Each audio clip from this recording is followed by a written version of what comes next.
One easy variation of this meditation is, if you got tired of repeating the Om Shri and focusing your mind, then just simply watch the darkness in front of you. Just simply gaze into the darkness and don't do anything. And that also calms your mind down. It actually neutralizes the thought. But you can't just do that for very long, because then the thoughts become activated. So it's better to start off with the Om Shri as long as you can, and then just watch that darkness in front of you.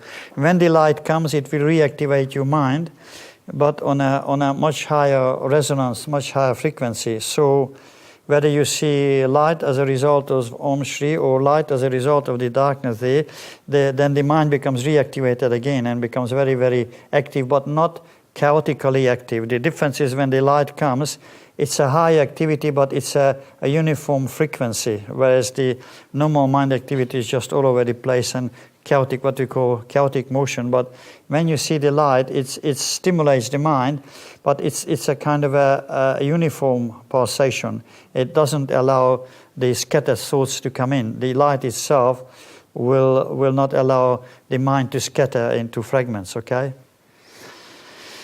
So you can practice that one, and for your mind training, which is a good one. And then we're going to teach you today, maybe today or tomorrow morning, also the breathing, how to control your breathing, which will help you with the next process. Okay, we're going to have a minute of silence, and then we stop this morning here.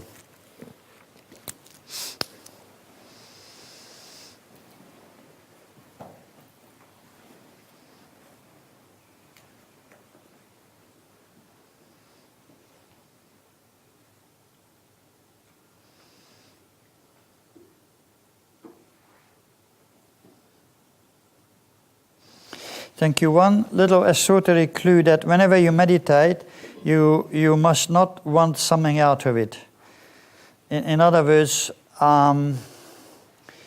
in meditation you have to behave like a little child. That's why the Christ said that unless you become like little children, you cannot enter the kingdom of heaven. Kingdom of heaven means the inner dimensions.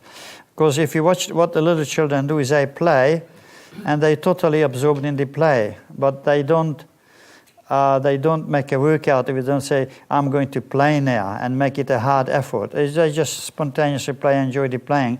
Well, with meditation, if you sit down and say, I'm going to see the light now, Om Shri, where's the light? I'm going to see the light. Well, once you decide in your mind that you're going to do it, forget it. Stop and go and do something and watch your TV, because it's not going to work. It has to be totally innocent. You know, when you say Om Shri, it's Om Shri, and you have nothing to do with it anymore. It's just Om Shri, and you don't say, well, this is how it's going to work for me. When the mind thinks of an objective, it's already activated. When you think of something is going to result, your mind is already busy, active, trying to create that result. In other words, let the meditation create the result, not your mind. And that is precisely the point where 100,000 of meditators fail. They always want to create the situation of meditation. And that's a common failure all over the world, on all religions, on all traditions. You don't create the situation. You just spontaneously, innocently, naturally engage in the process, and that's it. And then the process itself will make the situation, not your mind. You have to better make a note of it, because you're going to do it and you fail like the rest of them, all these thousands of years. It's a very little subtle trick. Don't create meditation. Do the meditation process just as if it's a play, as if you're not even interested in the whole thing, just innocently doing, and then the actual process itself will do the work for you, okay? And that's a very important distinction.